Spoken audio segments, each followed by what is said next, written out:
שלום לכם, ערב טוב. המשא ומתן לעסקת חטופים תקוע, חמאס מקשיח עמדות ואומר לא נדבר בלי סיום המלחמה. נתניהו מבהיר, ממשיכים עד הניצחון.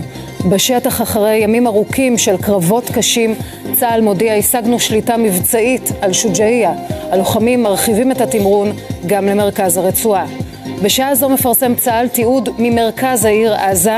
הכוחות פוצצו את רוב הבכירים ואת רשת המנהרות המסועפת של סינואר ודף. וביום ה-76 ללחימה הותרו לפרסום שמותיהם של 3 לוחמי צה"ל שנפלו בקרבות ברצועה. סמל לוי גיאסי, בן 19 מחשמונאים, לוחם בגדוד 931 של חטיבת הנחל. סגן יעקב איליאן, בן 20 מרמת גן, צוער בוועד 1, מפקד כיתה בחטיבת גבעתי.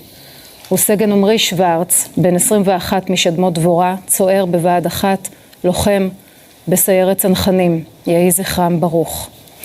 אנחנו פותחים בעדכונים מהמשא ומתן לעסקת חטופים. אליאור לוי, ראש התחום הפלסטיני, אתה מפרסם על הלחץ הכבד שקטר מפעילה עכשיו על חמאס. נכון, אומרים לנו מקורות שמעורים היטב בפרטים, מיכל, שקטר מפעילה לחץ כבד על חמאס כדי להניע עסקת חילופי שבויים, אבל הלחץ הזה לפי אותם מקורות נתקל בקיר, כלומר בסירוב של חמאס. ומה זה חמאס? הכוונה היא בעיקר לחמאס עזה, כי המפתח לעסקה נמצא בידיים של יחיא סינואר ושל מוחמד דף, כאשר אתמול חשפנו במהדורה את הפרטים על המתיחות בין סינואר ודף לבין הנהגת חמאס שיושבת בחול, כאשר הם מקשיחים עמדות. והערב דובר הזרוע הצבאית של חמאס אבו עוביידה אומר, אם ישראל רוצה את החטופים שלה בחיים, עליה לעצור את התוקפנות על עמנו. בעברית פשוטה, תעצרו את המלחמה.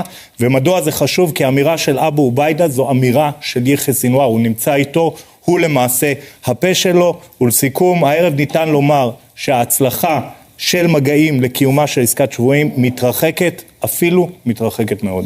תודה אליאור, אבל אנחנו נשארים עם הפערים הגדולים במשא ומתן לעסקת חטופים, כשגורמים בישראל אומרים היום אין משא ומתן כרגע בכלל. סולימאן מסוודה, אתה מפרסם שישראל שוקלת עוד ויתורים כדי לשבור את העניין, כדי לצאת מהפלונטר הזה. אין מגעים, אין משא ומתן, זה מה שאחד הגורמים הישראלים הבכירים אומר היום בתדרוך לכתבים הזרים, ואנחנו יכולים לפרסם, מיכל, כפי שאמרת, שישראל שוקלת עוד צעדים כדי שבכל זאת לגרום לסינואר לבוא לשולחן המשא ומתן, כאשר עוד צעד שנשקל כאן בישראל זה להאריך את ההצעה להפוגה באש. אנחנו יודעים שישראל הציעה כשבועיים של הפוגה בתמורה לעשרות חטופים.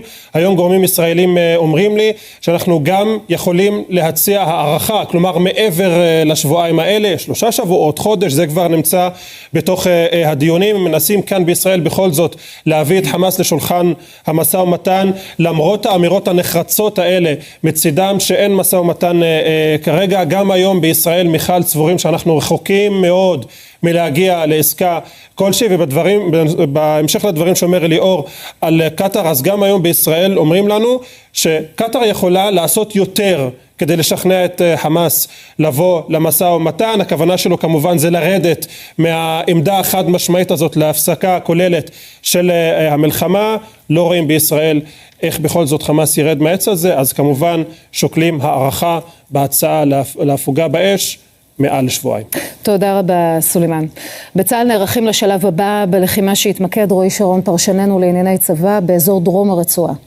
כן, כשצה"ל אומר, קודם כל השתלטנו על סג'איה, אחרי שהשתלטנו על ג'באליה, צריך להגיד, המונח הזה השתלטנו זה השתלטות צבאית, זה אומר פירוק המסגרות הגדודיות של חמאס, ג'באליה, סג'איה, היה גם את שתי לפני זה, היה את בית חנון. זה אומר שחמאס כמסגרת גדודית שם מפורק, אין שם יכולת של פיקוד ושליטה, אבל כן יש עדיין חוליות בשטח, כן יש שם אמצעי לחימה, כן מחבלים עלולים להפתיע את כוחותינו שם, יש להם עדיין טילי נ"ט, ויש עדיין חוליות שפועלות באופן עצמאי, לא במסגרת גדודית.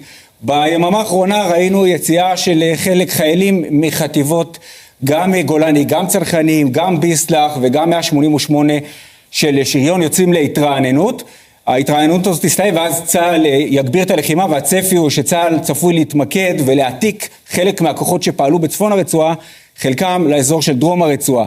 אזור ח'אן יונס, צה"ל משקיע שם הרבה מאמצים עכשיו, עם הרבה כוחות, יש שם תשתית קרקע מאוד אסטרטגית, מאוד חשובה, שם לפי הערכה גם מסתתרים בחירי חמאס, וגם יש את היעדים הנוספים בדרום הרצועה, האזור של מחנות המרכז ועד רפיח, ובדקות האחרונות צה"ל מוציא תיעוד של פיצוץ רשת המנהרות האסטרטגית שצה"ל חשף אתמול, הרשת שנמצאת מתחת לעיר עזה, שם היו את כל חדרי הלחימה והפיקוד של יחיא סינואר ושל מוחמד דף ושל שאר בחירי חמאס.